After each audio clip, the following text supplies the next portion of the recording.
Okay, let's talk about some of the other practical aspects of studying and learning. I know a lot of you out there who want to learn and want to come up with the best studying strategies are trying to think about how to structure your day or how much to study or when to study. Let's get the most important things out of the way first. Neuroplasticity and learning, that is, converting your studying efforts into retention of knowledge, is a two-step process. You've probably heard about active engagement. That's just a fancy set of words for focus, for really attending to the information that you're trying to learn. And it is very important anytime you're trying to learn new information.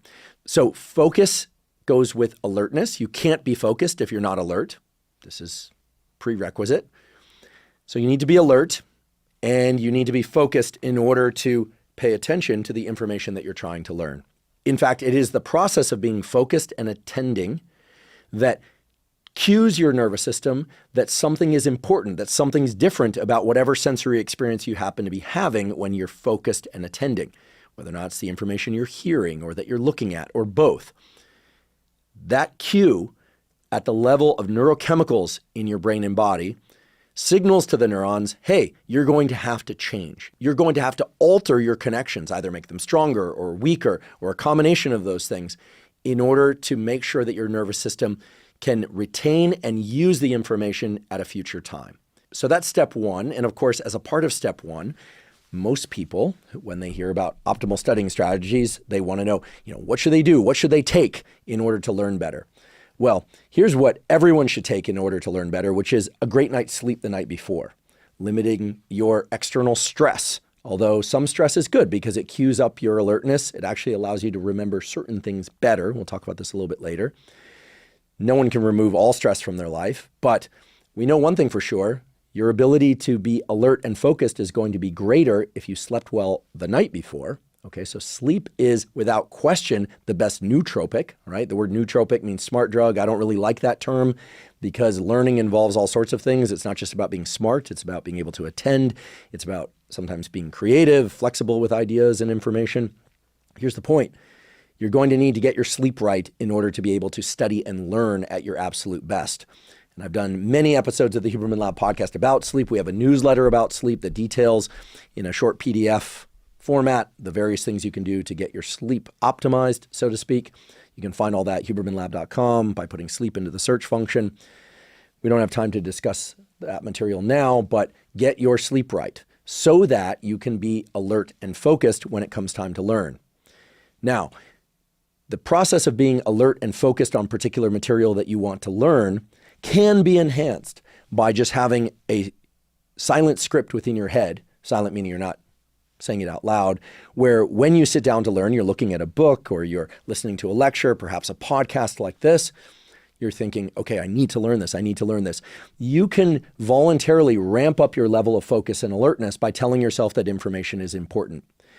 Don't be a passive participant in learning. This is the basis of active learning, by expecting the information to be so interesting that it pulls your level of attention and focus out of you. Rather, learn to engage your attention and focus voluntarily, volitionally. Okay? When we hear about ADHD, attention deficit hyperactivity disorder, we know that people with ADHD can attend very rapidly. They can really pay close attention for long periods of time if they like a given topic or a given experience or activity. They have serious challenges, however, engaging their attention and alertness if they are not excited about an activity or information. And so it is the hallmark of all good learners to be able to voluntarily force yourself to attend and to focus. And when I say force yourself, that means a constant bringing back of your mind's attention to whatever it is you're trying to learn. It is meant to feel difficult. I say meant to feel difficult because that strain that you feel, that encouraging or in some cases forcing yourself to attend, sometimes even putting on a hoodie and hat, literally putting blinders so that you can only attend to the material right in front of you. That straining that you feel reflects in part the release of neuromodulators like epinephrine, adrenaline in the brain and body, which serve to cue the neural circuits that they need to change at a later time. Okay, so the strain that you feel in trying to learn, the strain that you feel in forcing yourself to learn how to focus, that is good. That's a cue to your nervous system that it's going to need to change, that neuroplasticity needs to take place. Think about it. If you didn't feel that strain and you were able to perform whatever it is that you were doing or remember whatever information it is that you're being exposed to seamlessly, well, then your nervous system wouldn't have to change because it already has the capabilities within the neural circuits. So that strain that you feel, that agitation, is great. That's a cue that you are learning or that you set the learning process in motion.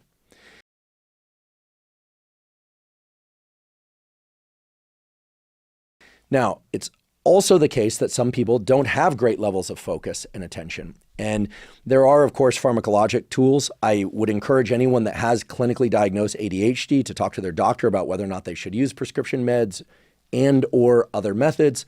Great sleep is always going to be an important substrate for attention and focus for anybody, but especially for people with ADHD. I highly encourage anyone that's interested in enhancing their levels of focus and attention to also consider the non-pharmacologic approaches. So this is irrespective of whether or not you need pharmacologic approaches. Yes, being well hydrated. Yes, the appropriate amount of caffeine for you that allows you to be alert but not, shaking and agitated can be very useful. However, the scientific data also support the fact that doing a brief, say 5 to 10 minute mindfulness meditation each day. These are the data from Wendy Suzuki's laboratory at New York University, showing that people who do a 10-minute meditation per day where they simply sit or lie down, close their eyes, focus on their breathing, their attention invariably drifts. They bring their attention back to their breathing. People who do that on a regular basis improve their level of focus. They improve their memory and recall ability. And of course, there are a bunch of other positive effects of that simple zero-cost tool of mindfulness meditation. So if you're interested in improving your levels of focus and attention for sake of learning, I highly encourage you to explore the so valuable tool of mindfulness meditation, just 5 or 10 minutes per day done on a regular basis. You miss a day, no big deal, just get right back to it the next day. Doesn't matter if you do it morning, afternoon, or night. No. Some people find that doing it too late at night might disrupt their sleep. But if you think about meditation of the sort that I just described as a perceptual exercise, maybe you don't even call it meditation, you're just teaching yourself to focus. You could even do it with eyes open by focusing on a visual target, allowing yourself to blink. There are good data on this sort of approach as well.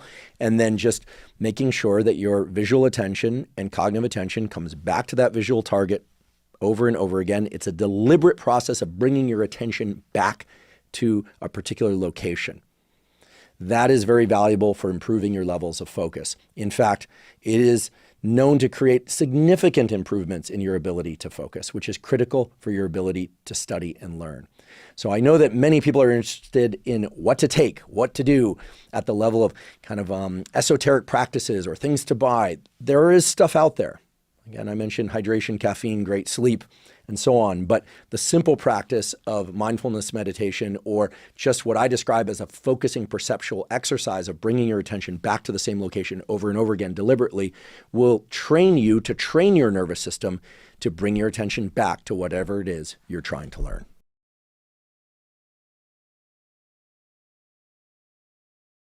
Before I move into specific ways to study in order to maximally offset forgetting. Notice I didn't say in order to learn, but rather to maximally offset forgetting, aka learning, stably learning material. There's one other point that I wanted to pass along from this really nice study on the study habits of highly effective medical students that I've been referring to.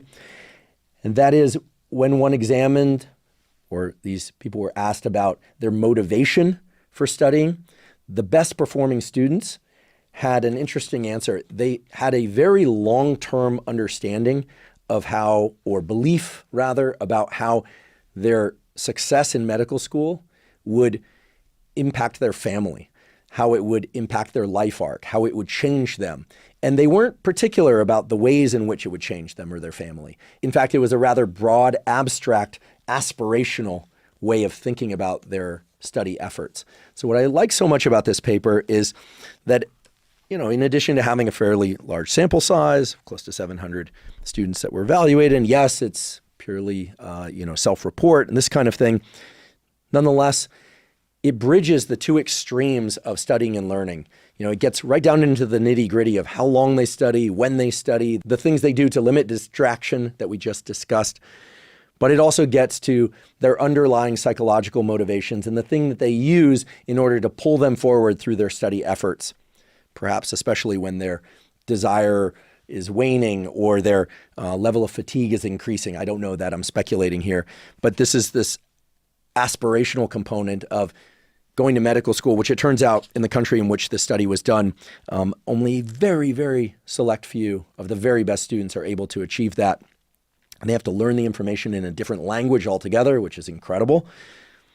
I always marvel at that. I have friends that did their PhD thesis in Italy. They're Italian by birth. They now happen to run a laboratory in Italy. And they had to do their PhD training and write papers and give their thesis, dissertation, and defense in English, even though English was their second language. So talk about a challenge. And that's just one example that I can think of. There are many examples of that. These students that I'm referring to in this study are not necessarily constantly thinking about how their efforts will transform themselves and their families, but they certainly were able to report what it was specifically that they are seeking, what they're aspiring to, besides just trying to do as well as they can getting into and through medical school. So the high-level aspirational stuff within you, whatever that is for you, it's going to be highly individual, is certainly important, and it offers a bookend to the nuts and boltsy kind of stuff that you're going to do, I would hope, in order to best study and learn the specific material. So the specific actions that you're going to take each day to learn specific bits of information that will pull you toward those important aspirations. And now again, if you love the material you're learning, this aspirational component is probably not as important, right? I can recall during university and graduate school and so on, thinking, oh my goodness, this is like the coolest thing I've ever heard. I'd probably say that about a million different topics. Like, oh my goodness, circadian rhythms, seasonal rhythms, melatonin, neural circuits, dopamine. I was just awash with excitement about what I was learning. But of course, sometimes I would take a course where the material was, I don't know if it was more challenging or not, but I had a harder time getting engaged by the material, either by virtue of how it was being taught to me or the material itself. So the ability to attach to some aspirational goal to pull you through can be very valuable. You're not going to love every topic you have to learn. However, I will say that, at least in my experience, some of the courses that I look back on most fondly are the courses that I struggled with the most.